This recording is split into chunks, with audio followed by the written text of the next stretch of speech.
اعوذ باللہ من الشیطان اللعین الرجیم بسم اللہ الرحمن الرحیم رب اشرح لی صدری ویسر لی امری واحلل عقدۃ من لسانی یفقهوا قولی اللہم صلی علی محمد وآل محمد۔ عزیزان گرامی قدر، ماہ رمضان المبارک آپ سب کو بہت بہت مبارک ہو۔ دعا کرتا ہوں کہ پروردگار عالم اس مہینے کی عظمت کو سمجھنے اور اس کے فضائل کو جمع کرنے کی خداوند عالم ہمیں توفیق و طاقت و ہمت عطا فرمائے، آمین یا رب العالمین۔ آج اس ویڈیو میں بالخصوص مولا کائنات امیر المومنین علی بن ابی طالب علیہ السلام سے وہ خطبہ کہ جو پیغمبر اسلام صلی اللہ علیہ وآلہ وسلم نے بیان فرمایا تھا، خطبہ شعبانیہ کے حوالے سے۔ اس خطبے میں کیا فضائل ہیں، کیا عظمتیں ہیں اللہ تعالیٰ کے ان روزے دار بندوں کے لیے کہ جو ماہ رمضان المبارک میں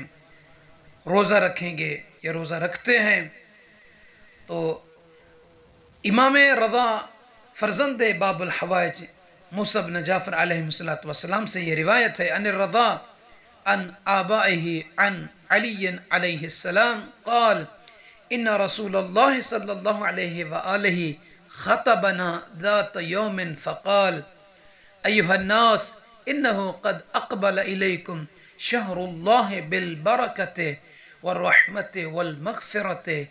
شہر هو عند اللہ افضل الشہور وایامہ افضل الایام ولیالیہ افضل اللیالی وساعاتہ افضل الساعات، هو شهر دعيتم فيه إلى ضيافة الله وجعلتم فيه من أهل كرامة الله، أنفاسكم فيه تسبيح ونومكم فيه عبادة وعملكم فيه مقبول ودعاءكم فيه مستجاب،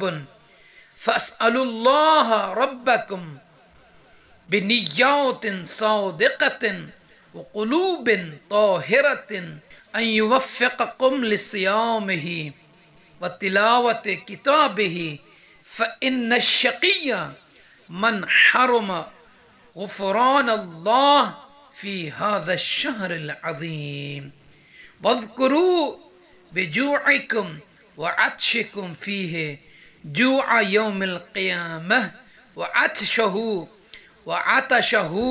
وتصدقوا على فقرائكم ومساكينكم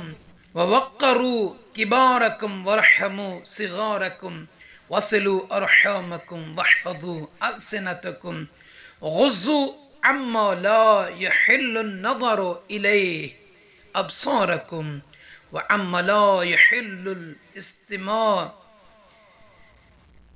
يحل الاستماع إليه أسماعكم ولا تحننوا على أيتام الناس يتحنن على أيتامكم۔ سامعین عزیز، پورا خطبہ عربی میں نہیں پڑھتے، مگر عظمت دیکھیے۔ نات سے منقول ہے کہ شعبان المعظم کے مہینے کے آخری دنوں میں اللہ کے نبی حضرت محمد مصطفیٰ صلی اللہ علیہ وآلہ وسلم نے اصحاب کے اجتماع سے خطاب فرمایا اور فرماتے ہوئے اللہ کے نبی نے بیان فرمایا، اے لوگو، اللہ کا برکت، رحمت اور مغفرت سے بھرپور مہینہ آ رہا ہے۔ یہ ایک ایسا مہینہ ہے جو تمام مہینوں سے بہتر ہے، اس کے دن تمام دنوں سے بہتر اور اس کی راتیں تمام راتوں سے بہتر ہیں، اس کی گھڑیاں، لحظات، ساعات تمام گھڑیوں، لحظات، ساعات سے افضل ہیں۔ فرماتے ہیں کہ یہ ایک ایسا مہینہ ہے جس میں تمہیں اللہ کے یہاں دعوت دی گئی ہے اور تم لوگ کرامت خدا کے مہمان قرار پائے، اور اس مہینے میں تمہارا سانس لینا تسبیح ہے اور تمہارا سونا عبادت ہے، اعمال مقبول ہیں اور دعائیں مستجاب ہیں۔ فرماتے ہیں لہذا تم سب اس مہینے میں نیک اور سچی نیتوں اور صاف پاک دلوں کے ساتھ اللہ تعالی سے سوال کرنا چاہیے کہ تمہیں اس مہینے کے روزہ رکھنے اور قرآن پاک کی تلاوت کرنے کی توفیق عنایت کرے۔ فرماتے ہیں کیونکہ بدبخت ہے وہ شخص جو اس مہینے میں، اس بابرکت مہینے میں اللہ سے غفران یعنی غفران الہی سے محروم رہے، یعنی اللہ سے طلب مغفرت نہ کرے،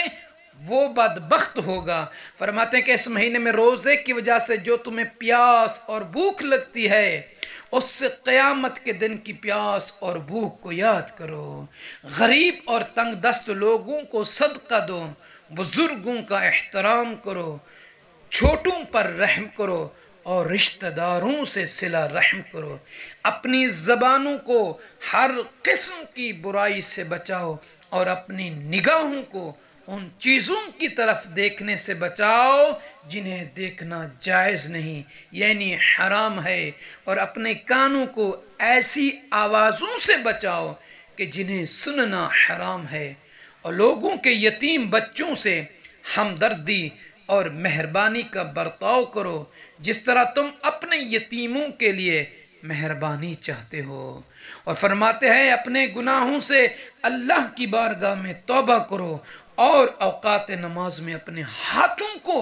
اللہ کی طرف بلند کرو، کیونکہ اوقات نماز بہترین اوقات ہیں کہ جس میں اللہ تعالی اپنے بندوں کی طرف خاص رحمت کی نگاہ سے دیکھتا ہے، اس سے مناجات کریں تو جواب دیتا ہے، اور اسے پکاریں تو لبیک کہتا ہے، اور جب اس سے کوئی چیز مانگیں اور دعا کریں تو اجابت کرتا ہے، قبول کرتا ہے۔ اے لوگو، بے شک تمہارے نفس تمہارے اعمال کے گروہ میں ہیں، یعنی اعمال میں بندھے ہوئے ہیں، تو اس کو استغفار اور طلب بخشش کے ذریعے رہائی دلاؤ، اور تمہاری پشتیں گناہوں کی بار کی وجہ سے سنگین ہیں، پس لمبے سجدوں کے ذریعے اس بار کو ہلکا کرو، اور جان لو کہ اللہ تعالیٰ نے اپنی عزت و جلالت کی قسم کھائی ہے کہ وہ نمازی اور سجدہ کرنے والے کو عذاب نہ کرے گا اور آتش جہنم سے نہ ڈرائے جس دن سب کے سب، اور آتش جہنم میں نہیں ڈالے گا جس دن سب کے سب اللہ کی بارگاہ میں کھڑے ہوں گے قیامت کے دن۔ یعنی اللہ تعالیٰ اپنی جلالت کی قسم کھا کر کہتا ہے کہ وہ نمازی اور سجدہ کرنے والے کو آتش جہنم اور عذاب میں نہیں ڈالے گا کہ جس دن سب کے سب اللہ کی بارگاہ میں اس خوف سے کھڑے ہوں گے کہ کیا پتہ مجھے جہنم میں ڈال دیا جائے، کیا پتہ مجھے عذاب میں مبتلا کرے۔ تو سامعین عزیز فرماتے ہیں اے لوگوں، اگر تم میں سے کوئی اس مہینے میں کسی مومن روزہ دار کو افطار دے تو اللہ تعالیٰ اس کو اپنی راہ میں ایک غلام آزاد کرنے کا ثواب دیتا ہے اور اس کے تمام گزشتہ گناہوں کو بخش دیتا ہے۔ یعنی اس وقت آپ سے کہا گیا یا رسول اللہ، ہم سب تو اس عمل کو انجام دیتے، ہم سب تو اس عمل کو انجام دینے پر قدرت نہیں رکھتے، تو یا رسول اللہ کیا کریں؟ تو اللہ کے رسول نے فرمایا اپنے آپ کو جہنم کی آگ سے بچاؤ، اگرچہ آدھا خرما ہی کیوں نہ ہو، یعنی آدھے خرمے سے بھی اگر کسی کو افطار کرا سکتے ہو تو اسے کراؤ تاکہ جہنم کی آگ سے، آتش جہنم سے بچ پاؤ۔ فرماتے ہیں کہ اپنے آپ کو جہنم کی آگ سے نجات دو، اگرچہ ایک گھونٹ پانی سے ہی کیوں نہ ہو۔ اگر کسی کو ایک گھونٹ پانی کا دے کر افطار کرا سکتے ہو تو یہ بھی جہنم کی آگ سے آپ کو بچائے گا۔ فرماتے ہیں کہ اے لوگو، تم میں سے جو کوئی اس مہینے میں اپنے اخلاق کو اچھا اور نیک کرے گا تو وہ آسانی سے پل صراط عبور کرے گا کہ جس دن لوگوں کے قدم میں لغزش ہوگی، اور جو کہ اس مہینے میں اپنے ماتحت سے مدارہ اور نرمی کرے گا تو اللہ تعالیٰ قیامت کے دن اس کے حساب میں نرمی کرے گا۔ اور اگر کوئی اس مہینے میں دوسروں کو اپنے اذیت سے بچاتا رہے گا تو قیامت کے دن اللہ اس کو اپنے غیظ و غضب سے محفوظ رکھے گا. اور اگر کوئی اس مہینے میں کسی یتیم پر احسان کرے گا تو اللہ قیامت کے دن اس پر احسان کرے گا. اور اگر کوئی اس مہینے میں اپنے رشتہ داروں سے صلہ رحمی کرے گا تو خداوند عالم قیامت کے دن اس کو اپنی رحمت سے ملا دے گا، جوڑ دے گا، متصل کر دے گا. اور جو کوئی اس مہینے میں اپنے رشتہ داروں سے قطع رحمی کرے گا، رابطہ توڑ دے گا، آنا جانا چھوڑ دے گا تو اللہ تعالیٰ قیامت کے دن اس سے اپنی رحمت کو قطع کر دے گا. فرماتے ہیں کہ جو کوئی اس مہینے میں مستحب نمازیں بجا لائے گا،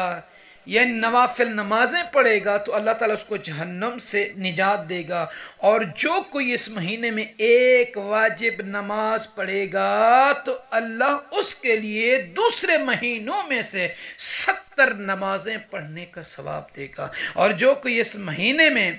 فرماتے ہیں کہ مجھ پر زیادہ سے زیادہ درود بھیجے گا، اللہ تعالیٰ قیامت کے دن کہ جس دن لوگوں کے اعمال کا پلڑا ہلکا ہوگا اس کے نیک اعمال کے پلڑے کو سنگین کر دے گا، بھاری کر دے گا. اور جو کوئی اس مہینے میں قرآن پاک کی ایک آیت کی تلاوت کرے گا اس کو دوسرے مہینوں میں ختم قرآن کا ثواب ملے گا. فرماتے ہیں اے لوگو، یقیناً اس مہینے میں جنت کے دروازے کھول دیے گئے ہیں. اپنے پروردگار سے درخواست دعا کرو کہ اس کو تمہارے اوپر بند نہ کرے، اور جہنم کے دروازے اس مہینے میں بند کر دیے گئے ہیں. اپنے پروردگار سے درخواست دعا کرو کہ پروردگارہ تمہارے لیے دعا کرو کہ تمہارے لیے ان کو نہ کھولے. اور شیاطین اس مہینے میں باندھے گئے ہیں، اپنے رب سے درخواست دعا کرو کہ ان کو تمہارے اوپر مسلط نہ کرے. تو سامعین عزیز، یہ ماہ شعبان المعظم میں وہ خطبہ جو رسول اللہ صلی اللہ علیہ وآلہ وسلم نے اصحاب کے مجمع میں تمام لوگوں سے مخاطب ہو کر فرمایا، تو ہم